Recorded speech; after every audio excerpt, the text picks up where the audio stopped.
आया, लेकिन आया तो सही, देर हुई आने में, उनके शुक्र है फिर भी आए। तो आपने तमाम पार्लिमानी लीडरों का सेनेट से भी और यहाँ से भी खिताब करवाया, बड़ा अच्छा किया। लेकिन मैं इत्तेफाक से सेनेट में जो सबसे बड़ी पार्लिमानी पार्टी है उसका पार्लिमानी लीडर हूँ। मुझे वो, हाँ, हम ही में थी ना कोई बात, याद ना तुमको आ सके, तुमने हमें भुला दिया, हम ना तुम्हें भुला सके।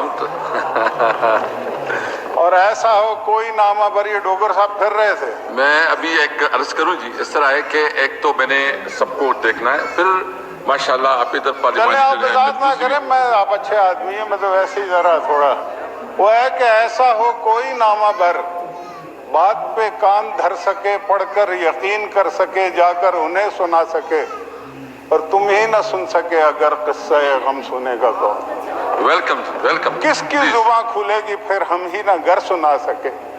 और लब पे सवाल है यहाँ, शौक़े विसाल है यहाँ, किसकी मजाल है यहाँ हमसे नजर मिला सके। माशाल्लाह, बहुत अच्छा आपने। मैंने तकरीर तो बड़ी लंबी चौड़ी तैयार की हुई थी, लेकिन मुझे लग रहा है मुझे टाइम नहीं मिलेगा। मैं बड़ी तेजी से चंद बातें करना चाहता हूँ। एक, ये जो कल यहाँ पे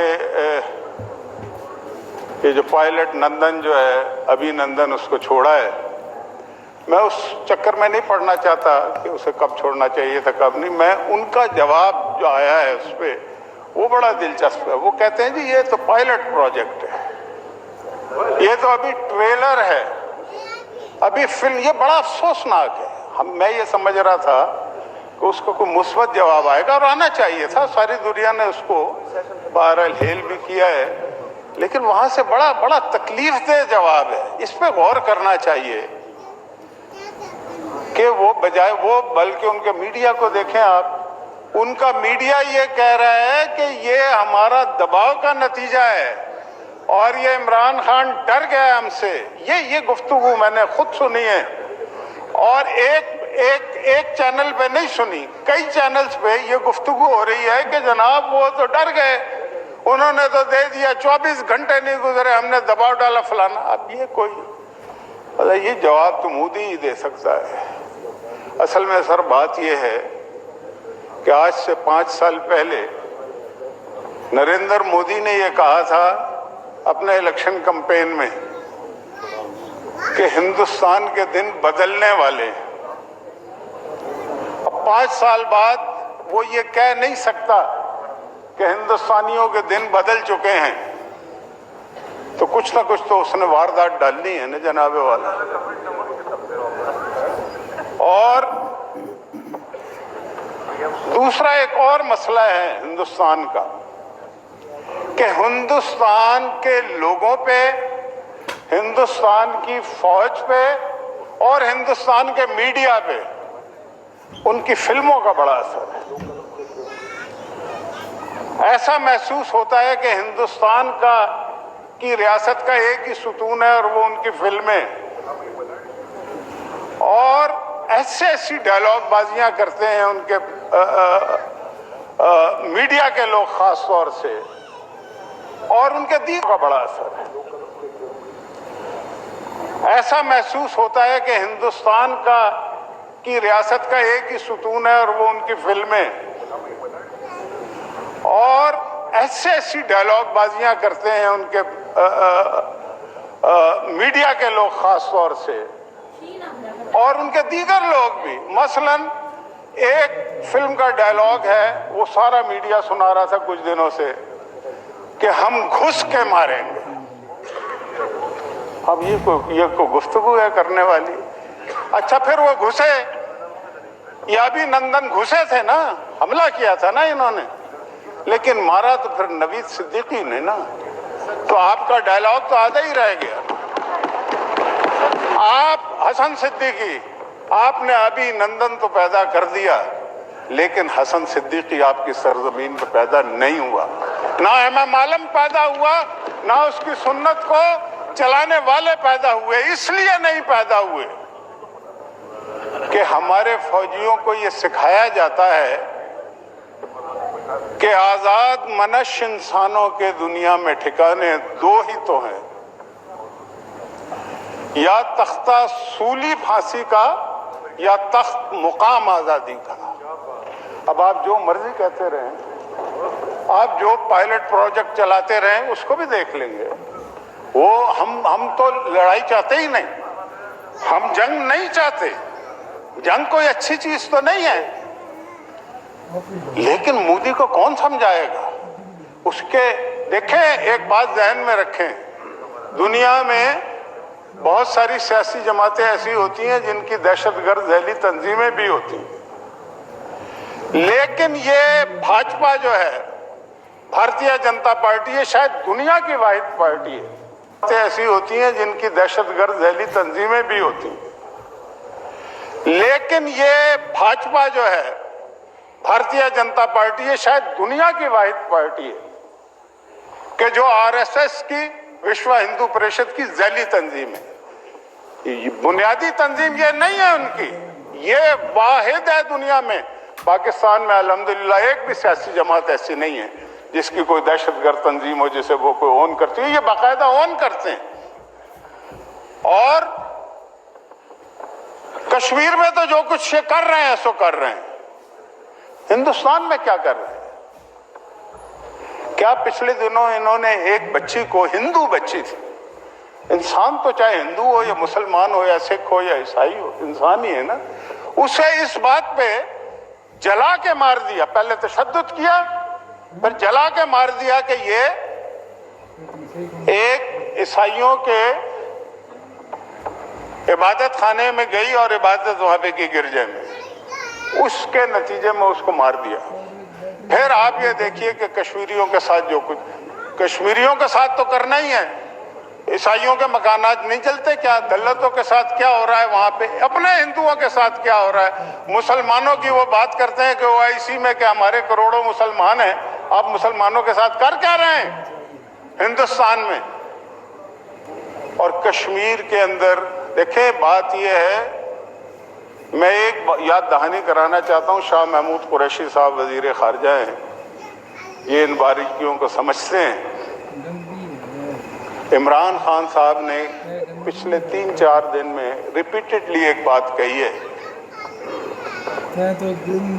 کہ ہم دہشت گردی پہ مذاکرات کرنے کو تیار ہیں۔ اب یہ بڑی باریک بات ہے، باریک بات اس لیے ہے کہ ہمارا یہ موقف رہا ہے کہ ہم نے کمپوزٹ ڈائلاگ کرنے، یہ ڈپلومیٹک لینگویج ہے۔ کمپوزٹ ڈائلاگ کا مطلب یہ ہے کہ ہم کشمیر سمیت، سیاچن سمیت، کارگل سمیت، سرکریک سمیت دہشت گردی پہ بھی بات کرنے کو تیار ہیں۔ آپ کو یاد ہوگا شملہ میں جب یہ ایگریمنٹ ہوا، وہ جملہ ہے اس میں کہ ہم کشمیر کے مسئلے کو 2 طرفہ بنیادوں پہ حل کریں گے، تو اس کے بعد انڈیا نے اس کا ناجائز فائدہ اٹھاتے ہوئے یہ کہا کہ اب کشمیر کی جو وہ یونائٹڈ نیشنز کی قراردادیں ہیں وہ انفریکچوس ہو گئی ہیں، اس لیے کہ یہ نیا معاہدہ ہو گیا کہ ہم بائی لیٹرل اس کو مذاکرات کر کے طے کریں گے۔ اچھا، اس کے بعد سے انہوں نے یہ کہنا شروع کیا کہ جی دہشت گردی پہ بات کریں۔ بھائی دہشت گردی منبع نہیں ہے، اس خطے کا جو اصل مسئلہ ہے، جو بنیادی مسئلہ ہے، وہ کشمیر ہے۔ اس کی یہ ڈیٹیلز ہیں جو اگر ہوتی بھی ہیں کہیں پہ، تو بات یہ ہے کہ یہ یا انہوں نے شعوری طور پہ کیا ہے یا لاشعوری طور پہ، یہ شاہ محمود قریشی صاحب کو زیادہ پتا ہوگا، لیکن اس کا خیال کرنا چاہیے ہمیں کمپوزٹ ڈائلاگ کرنے، بالکل کریں دہشت گردی پہ۔ میں نہیں کہتا، آپ اس بات کو باریکی کو زیادہ سمجھتے ہیں، ڈپلومیٹ بھی ہیں آپ، ہیں تو سیاسی لیڈر لیکن ڈپلومیسی تو کرتے ہیں، تو اس پہ ذرا مہربانی کر کے اس پہ وضاحت ہونی چاہیے، اور آئندہ یہ سلسلہ جو ہے یہ اس کو مہربانی کر کے بند کریں، یہ بڑے، ورنہ پھر کل کو ہمیں بھگتنا پڑے گا اس بات کو۔ ماشاءاللہ، آپ دل چاہتا ہے کہ آپ جتنی بھی بات کریں ہم سنیں، بہت اچھی طریقے سے بات کرتے ہیں، لیکن ٹائم ہمارے لیے ایک بڑا، جی پلیز وقت کی آنچ پر बल्कि ये कह लूं कि घड़ी घड़ी तो न देखो मेरी घड़ी की तरफ, सारी रात बजेगी अभी बजा क्या है।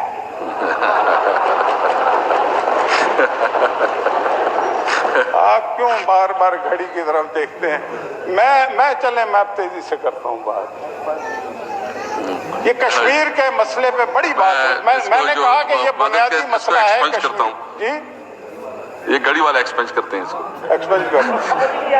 मैंने तो आपके जहन में अगर कोई और बात आ गई है तो मुझे उसका इल्म नहीं है। मैंने ऐसी कोई गुनाह नहीं किया, कोई बात नहीं।